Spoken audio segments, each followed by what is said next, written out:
Hello, hi, I'm Jeffrey with Basecamp Custom Vans. Wanted to do a walkthrough video of our 4-season Basecamp package. This package, can be built out in about 8 to 10 weeks, depending on how much we accessorize it. But I wanted to just talk about what's actually just the things that are included in the regular package. We get 400 amp hours of batteries in the battery system with a solar controller, 300 watts of solar on the roof, and a 3000 watt pure sine inverter. The van also can be charged, besides from those 300 watts on the roof, we have a DC charger to charge the batteries while the van's running. And then there's also included is 20 gallons water system, the plumbing and water. You can see the water pump and everything in this cabinet. On the driver's side, there's these cubbies. The cabinets create these cubbies as well, and they make the deck for the bed. Let me run around and jump on in here. Having a gorgeous night here outside of Aspen, Colorado.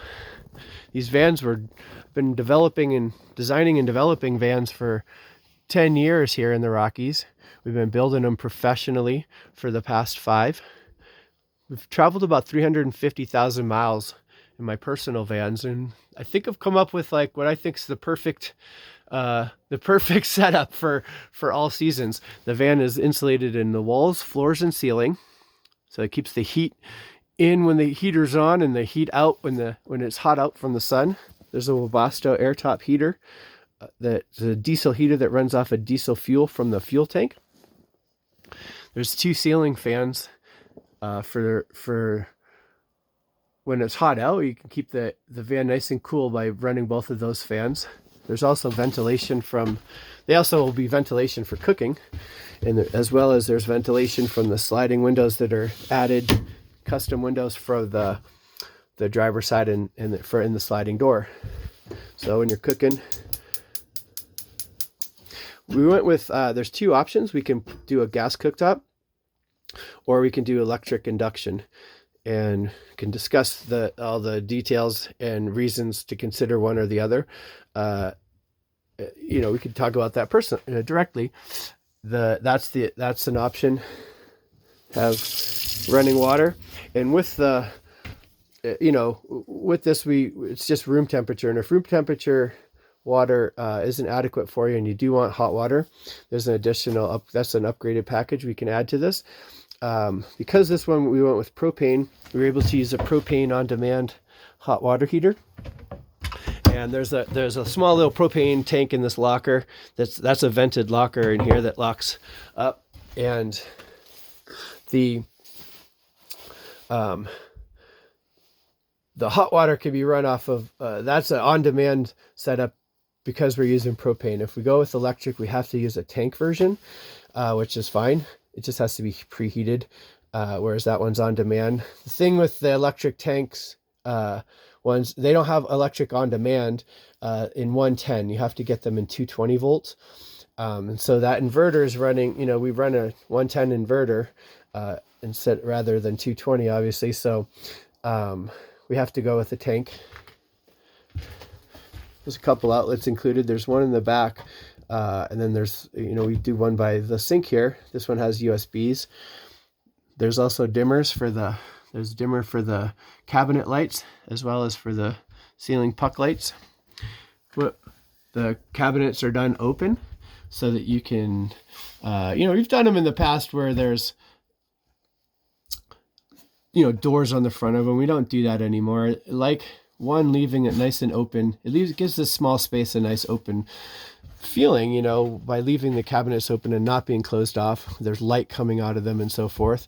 And the other thing is that you avoid having to be clamoring, slamming doors, opening and closing doors, looking for the stuff that you have, because it's all closed off. By doing these level, and there's a 2.5-inch lip, nothing comes off, nothing ever comes flying out of these and falls. When you're going around corners, because things will shift around like they would even if there was doors. But this is a nice way to do this. It gives this nice small space a nice open vibe. We've only got 60 square feet in here. So it's not always a nice, beautiful day like this. So sometimes we have the, bad weather, the doors shut, all the doors are shut up, and this place can start feeling really small when you're stuck, and so that aesthetic, that's part of the aesthetic, is how the space is used, and try to be as efficient as we can with it. Another feature is, the package, folks like to get their own mattresses, right? And so everyone has preferences, gel tops and memory foams and latex. And so with that in mind, there's not a mattress included that's you can get your own preference. So this deck though is a queen size. It's 60 inches across, with this little bedside cupboard, adding another 8 inches to the overall width. This, I'm going to show how the bed was created by using these dividers. So the platform can be taken apart, so it's not fully 100% dedicated to being a bed all the time. You take those out if the trip you're going on doesn't require a bed, or you want the extra space for whatever reason. So now this isn't permanent real estate as a bed, where it could be used various ways now by setting it up that way. And close these clothes off so that you can get to them easily and do any maintenance you might need to, but it's closed off and put away. So there's a few extra. There's also 2 cabinets in the front as well, like I was showing before. Tend to sit in this little jump seat a lot. I love sitting here to take my shoes off. I'll just sit here to hang out and look out the door and enjoy the wherever we happen to be parked. This little table here could be used for this seat or for the person sitting in the passenger seat. There's an custom overhead shelf that's included, and this thing's great. It's still high enough where you don't cut off the visors, right? And the visor shelves are still accessible, and you can still, when you stand up, you won't hit it or anything. It's still high enough that you're not crouching to get out from the driver's seat, but it gives you this extra like 10 inches, 55 across, so you can stuff extra blankets up there, or the window covers that you might want to have. And the last thing I just want to point out is, the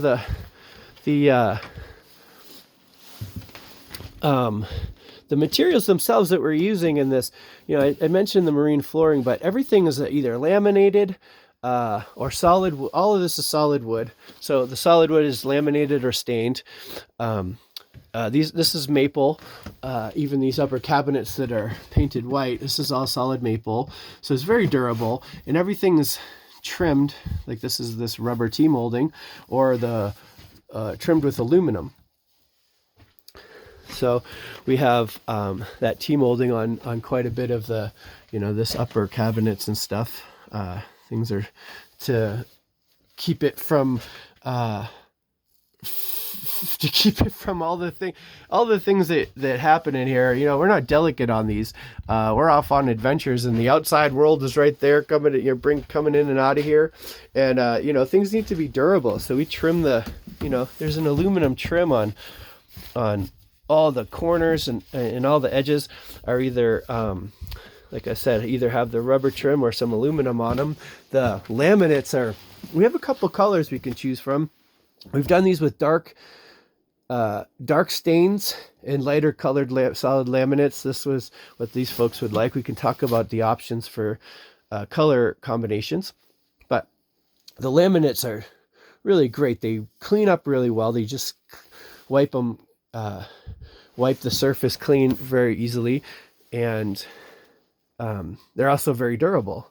We changed the skin on the door so it matches the laminates, and so everything kind of, there's a nice aesthetic to it all, which I find important. But the durability is also part of how we come to choose what we pick and choose goes into here.